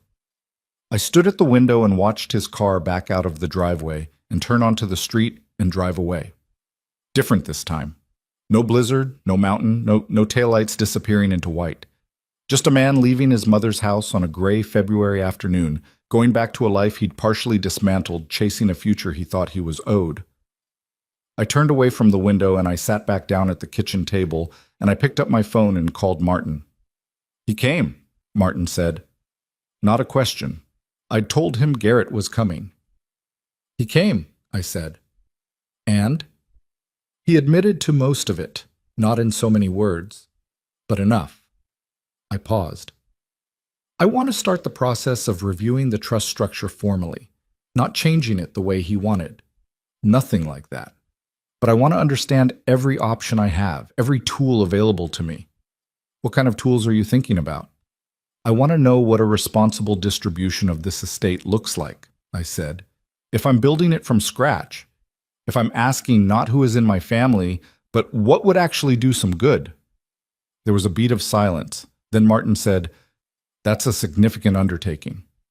"I know." It could take months to structure properly. There are tax implications, legal requirements, community foundation considerations. If you're thinking about charitable distribution, I know, I said again. I'm not in a hurry. I'm in this for the long version. I looked out the kitchen window at the winter yard, at the bare trees and the frozen ground, and the particular gray of late February that always, in my experience, gives way eventually to something else. What I'm not doing is making this decision out of anger or grief or as a punishment. I want to make it because it's right. That takes time to get right. Understood, Martin said. I'll start pulling together the framework. We can meet next week. Good, I said. And Martin, yes? The trustees need to know that Garrett's access to all discretionary benefits is frozen indefinitely, pending a full review of the incident, not suspended, frozen. There's a difference. I'll make that clear, he said. After I hung up, I sat there for a while in the quiet kitchen, in the house that Dale and I had built and filled and lived in for 40 years, and I thought about what comes next. Not the legal next. Martin would handle the framework of that. The other next. The personal next. The question of what you do with yourself after the version of your family you'd believed in has been replaced by the accurate version. You grieve it. That much I knew. You let yourself miss what you thought you had. You stop pretending the loss isn't a loss just because the thing you lost wasn't real. And then, and this is the part I was still working out, you figure out what to build instead. I'd been a builder my whole life. Dale and I both. You don't build a business from one truck and a lot of early mornings without understanding that the building is the point, that the thing you end up with is only as meaningful as the effort that went into it. What I had now, at 72 after everything, was not a destroyed life. It was a cleared field, painful to have cleared, yes, but cleared. I could plant something in it. I just hadn't decided yet what it should be. There were people in Harlan County. There had always been people. I'd just been looking in the wrong direction for too long, who were doing exactly what Dale and Howard Mercer had done before any of us had money to do it with, working hard, starting with nothing. Raising families in hard winters in unforgiving country and doing it with more dignity than they'd ever been given credit for. I thought about them. I thought about what it might mean to direct something meaningful in their direction. Not charity. I'd always been uncomfortable with that word, its implication that the giver is elevated by the giving. Something more like a hand extended to someone who is doing the work but needs a foothold. Scholarships. Opportunities. The kind of help that says, we see you working rather than we feel sorry for you. Howard had believed in that. Dale had believed in that. The trust had always been, at its core, built on the belief that character matters more than bloodline.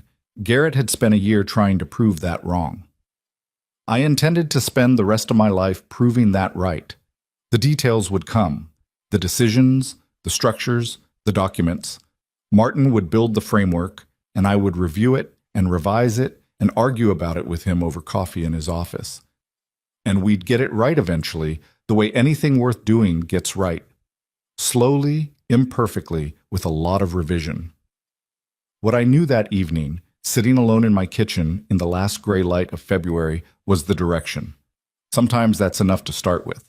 Sometimes knowing which way to walk is the whole work, and the walking itself takes care of the rest. I got up. I washed my coffee cup. I started thinking about dinner. My hands, I noticed, had stopped hurting. Spring came the way it always does in Harlan County. Not all at once, not like a switch being thrown, but gradually, tentatively, the way something that has been hurt comes back to itself. A week of temperatures above freezing, then a cold snap that made you think you'd imagined it, then warmth again, more insistent this time, and the ground beginning to soften, and the trees doing the thing they do every year that still somehow surprises me, that first thin wash of green along the branches that looks like it might be a trick of the light until you get close enough to confirm it isn't. I noticed the spring more than I usually did.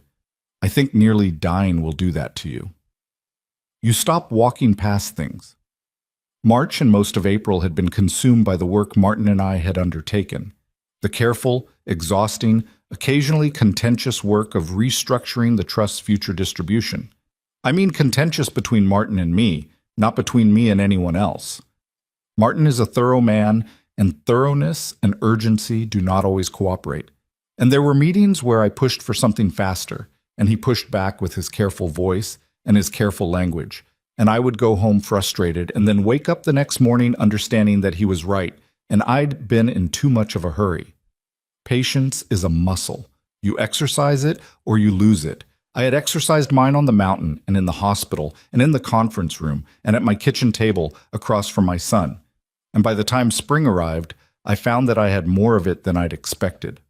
The final hearing, which is what Martin called it, though it wasn't a court proceeding in the formal sense, more a trustee session with legal weight, was scheduled for the second week of May.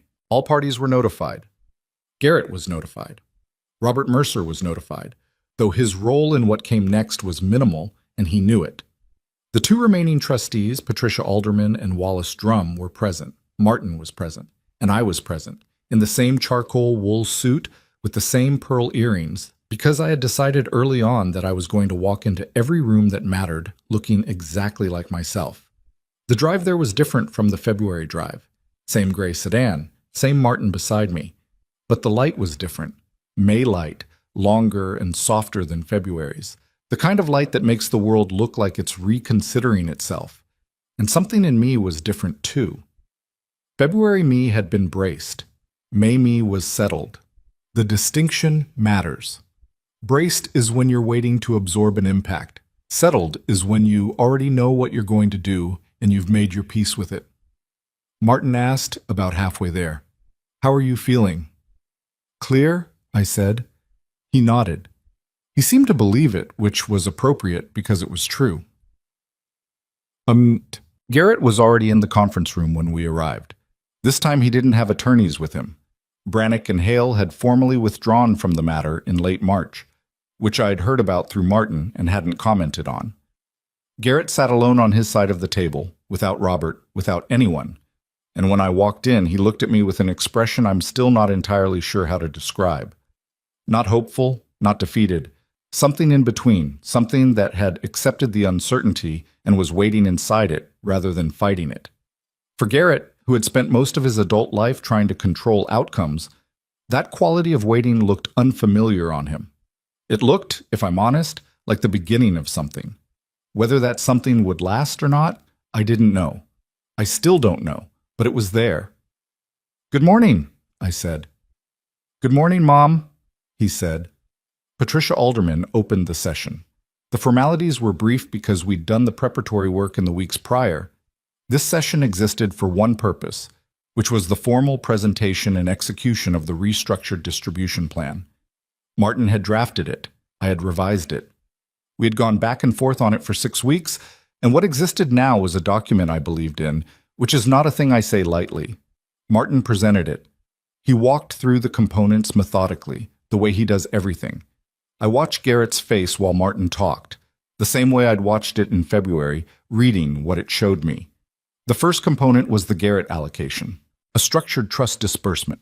Not a lump sum, not the open access Garrett had wanted, but a monthly distribution set at a figure that was, as Martin put it, sufficient to support a reasonable standard of living without supporting a lifestyle built on anticipated windfalls.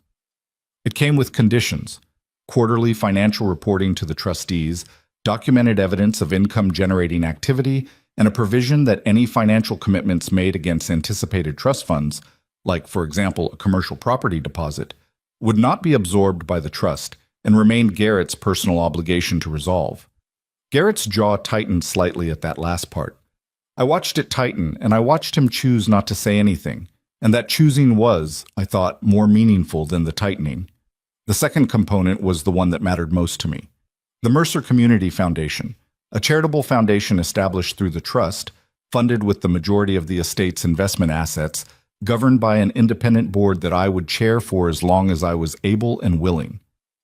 The foundation's mandate was specific: scholarship support for Harlan County students pursuing post-secondary education, small business development grants for first-generation entrepreneurs in the region, and an elderly care initiative that Martin and I had added late in the process, and that I was most privately proud of, a fund to support in-home care services for older residents who needed assistance but didn't have family position to provide it or pay for it.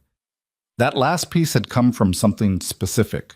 It had come from lying in a hospital bed in January and understanding with sudden clarity that I had survived partly because of 60 years of accumulated knowledge and resilience, and that there were women in this county, women my age and older, who had the same resilience and none of the resources, and who were entirely at the mercy of people who may or may not have their best interests at heart.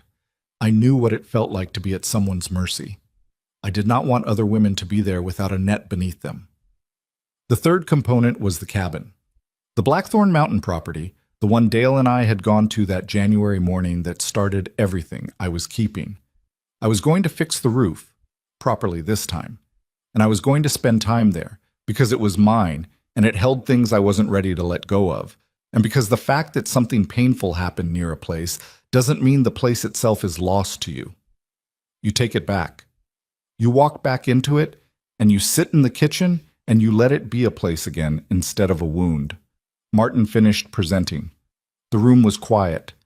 Patricia said, "Are there questions before we proceed to execution?" Garrett said, "Can I say something?" Patricia looked at me. I nodded. Garrett looked down at the table for a moment, then he looked up. "I'm not going to argue against any of this. I want to say that clearly before I say anything else. This is your right, Mom. The trust is yours to direct, and you're directing it the way you see fit, and I'm not standing in the way of that." He paused. "I've been thinking about what you said in February, about telling the truth to the people who heard the other version." He met my eyes. "I did that. I went to Ruth Ann. I went to Beverly. I talked to Robert. I told them that what they'd heard about your mental state wasn't accurate and that I'd been the source of it, and I'd been wrong." He exhaled slowly. "I don't know if that fixes anything, but I did it." I looked at my son across the conference table in the May light coming through the fourth-floor windows, and I thought about all the things that don't fix anything and still need doing anyway. The apologies that don't restore what was lost. The truths that come too late to prevent the damage but still matter because they're true. The corrections that don't erase the original wrong but change, slightly, the texture of what comes after. "Thank you," I said. "That matters." "The property deposit," he said. "I'm handling it. The loan situation. I'm working it out." He said it without asking for acknowledgement, which was new. He said it the way a person says a fact about themselves rather than a bid for sympathy. "Good," I said. I don't want you to think I'm saying this because of the distribution." He gestured vaguely at the documents. "I know it looks like I'm saying it now because of how things turned out. I can't do anything about how it looks. I'm just telling you it's true." I sat with that. I've learned over a long life that the timing of a person's honesty doesn't entirely negate the honesty. It complicates it. It makes you hold it more carefully and test it over time rather than accepting it at face value. But it doesn't make it false. "I hear you," I said. We executed the documents. It took about an hour. Martin walked through each page, each signature line, each initial. Patricia and Wallace signed as trustees. I signed as the directing trustee. Garrett signed the acknowledgement of the new distribution terms. It was formal and procedural and not particularly dramatic, which surprised me a little. I think I'd expected the moment of signing to feel larger than it did. What it felt like was work. Important work, careful work, but work. The drama had already happened. The mountain, the hospital, the conference room, the kitchen table. All of that had been the real event. This was just the record of what had been decided in the aftermath of it. When the last page was signed, Martin gathered the documents with his characteristic efficiency and said he'd have copies to all parties by end of week. Patricia and Wallace said their measured goodbyes. The room emptied with the slightly deflated quality of rooms after formal proceedings. Garrett and I were the last two left. He stood up and put on his jacket, and he looked at me and I looked at him, and there was a long moment where neither of us spoke. And inside that moment was everything that doesn't fit into legal documents. All the ordinary years, all the complicated love, all the distance between who we'd been to each other and who we'd turned out to be. "I'm going to do better," he said. "I didn't say I know you will, because I didn't know that. I didn't say I forgive you, because forgiveness is a process, and I was still in the middle of it, and I refuse to use that word as a performance when it isn't earned yet. What I said was, I hope so, Garrett. I genuinely do. He nodded. He picked up his folder. He said, "Can I call you sometime? Just not about any of this, just to talk." That question cost him something to ask. I could hear it. The asking itself was a kind of unfamiliar territory for Garrett, reaching toward me without an agenda attached to it, at least not a financial one. "Yes," I said. "You can call." He left. I stood at the window and watched the street below for a while.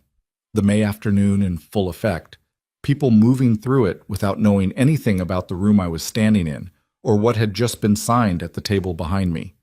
A woman with a stroller, two men in work clothes eating lunch on a bench.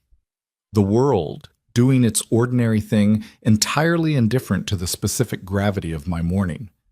I found that comforting, actually. The indifference of the world. The way life continues its business around the moments that feel world-ending to the people inside them. It means the moments end.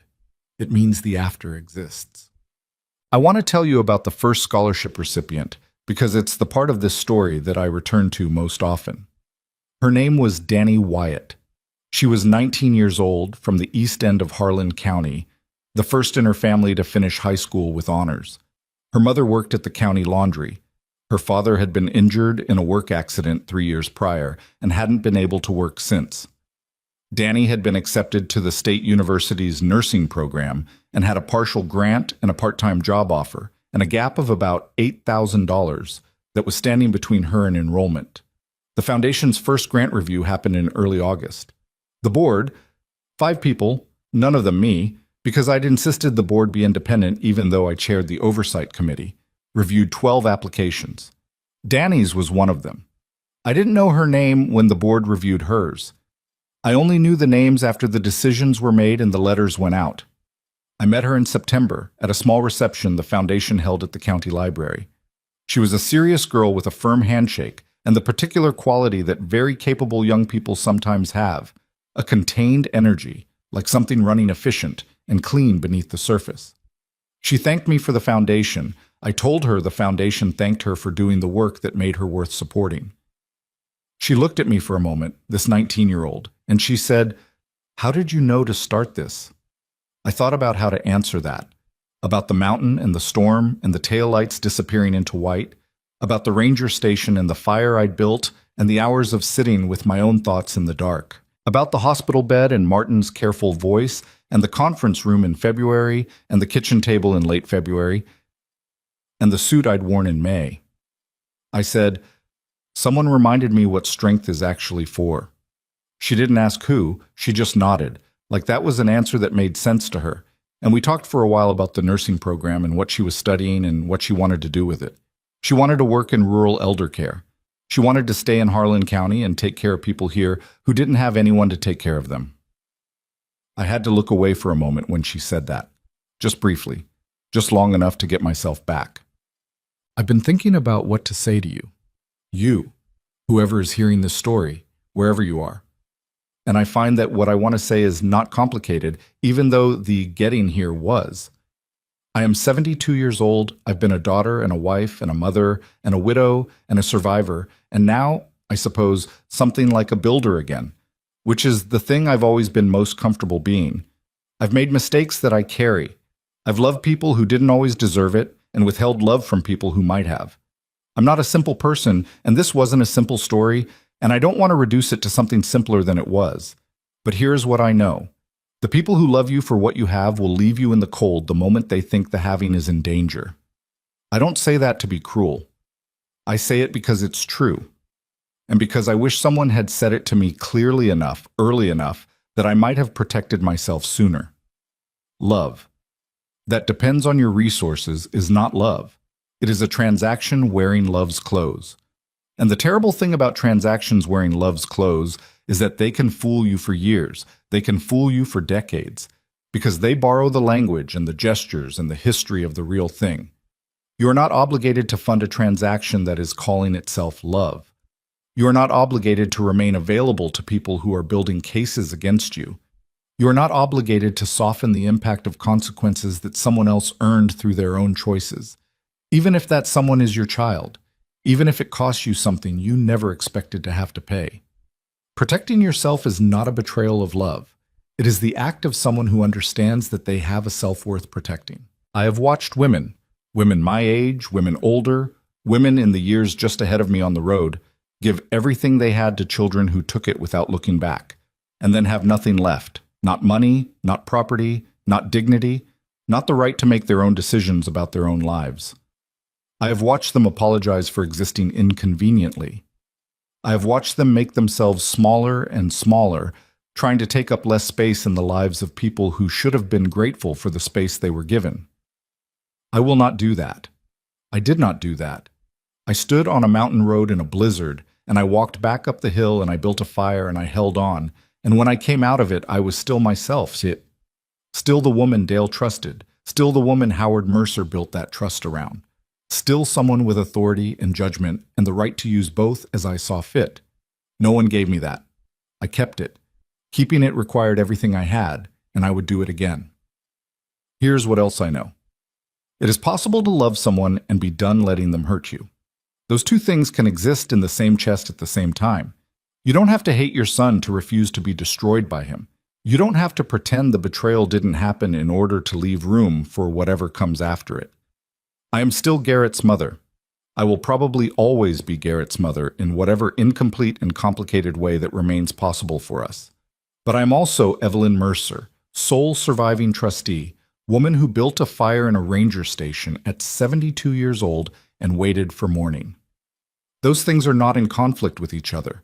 They are just the full picture, which is messier and more human than any single story can hold. The foundation held its second grant cycle in February, exactly 1 year after the conference room, which I did not plan but noticed.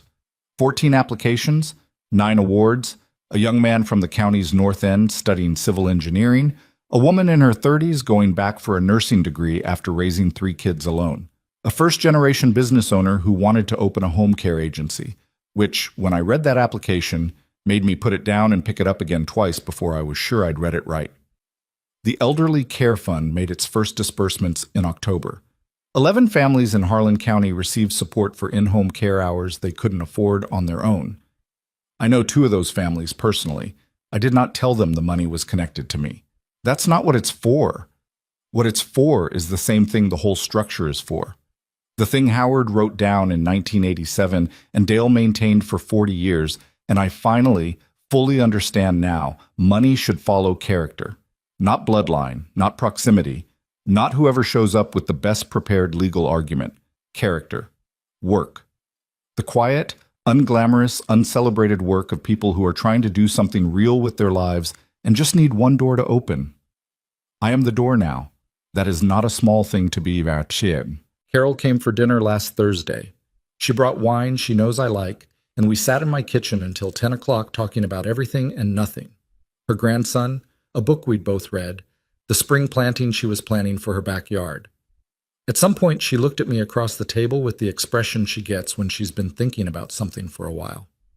"You seem different," she said. "Different how?" She considered. "Lighter, but not in the way that means you're not taking things seriously. More like you set something down."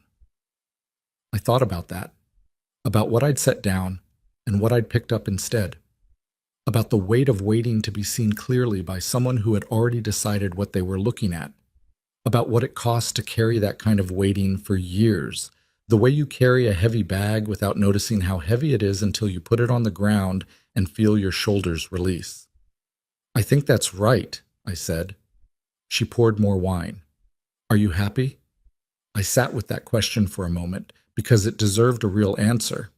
I thought about happy, what it actually means at 72, after loss and betrayal and a night on a mountain and everything that followed.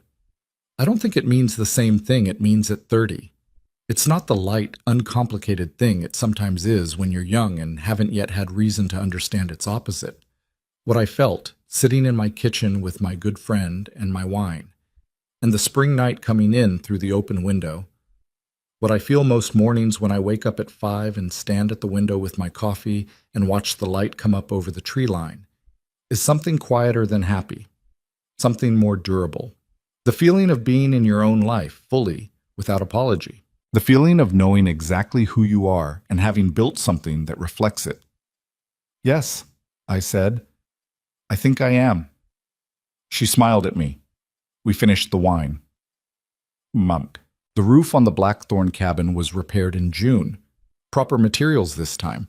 A crew that knew what they were doing. A full replacement of the damaged section rather than another patch over the problem. It took 3 days and it cost more than I'd expected, the way things that are done properly usually do. I went up to the cabin the week after the repair was finished. Drove myself this time. The summer route, the long way, the one that keeps you off the pass. I made the drive alone, which felt important. I'd been driven to that cabin all my life, by Dale, by various friends and family members. I drove myself this time. I parked and I walked through the rooms and I stood in the kitchen at the doorframe with Garrett's height marks, and I put my hand on the wood. I stood there for a long time. Then I went out to the porch and sat in the old chair that needs reupholstering, which I'm going to get to eventually, and I looked out at the mountains in the summer light, and I felt Dale everywhere. In the view and the wood and the specific quality of the silence that place has always had, and I did not feel grief the way I expected to. I felt something more like gratitude, for the years, for the work, for the kind of man he was, the kind of inheritance he left, not just the financial one, but the other kind, the values, the structures, the long, careful thinking about what matters and what lasts. He had known something, Dale had. He'd known it, and his father had known it before him, and they'd built it into every document and every decision, and it had held. Through everything, it had held. I sat on that porch until the afternoon light started to shift, and then I went inside and I made a fire. Not because I needed warmth, the June evening was mild, but because I wanted to, because I could, because I know how, and the knowing has meant something to me since January that it didn't mean before. The fire caught on the first match. I sat in front of it and I thought about everything, and then I stopped thinking and just watched the fire, which is something I've gotten better at. The stopping, the watching, the being in a moment without immediately moving to the next one. Outside, the mountains were exactly what they'd always been, enormous and indifferent and absolutely beautiful, doing what mountains do, which is simply to remain. I understood something sitting there that I want to leave you with, like, not as a lesson exactly, but as a thing I know to be true. You survive the cold by keeping moving. You survive the betrayal by keeping yourself. And you survive the aftermath by building something that has nothing to do with what hurt you and everything to do with what you actually believe. I believe in work, in character, in the particular dignity of people who try hard in difficult circumstances. I believe that an old woman's judgment is worth something. I believe that what you do with what you've been given is the whole of the question, and that the answer you build, slowly, imperfectly, with a lot of revision, is the only legacy that actually means anything. Howard Mercer knew that in 1987. Dale Mercer knew it for 40 years. Now I know it too, and I am finally exactly where I'm supposed to be.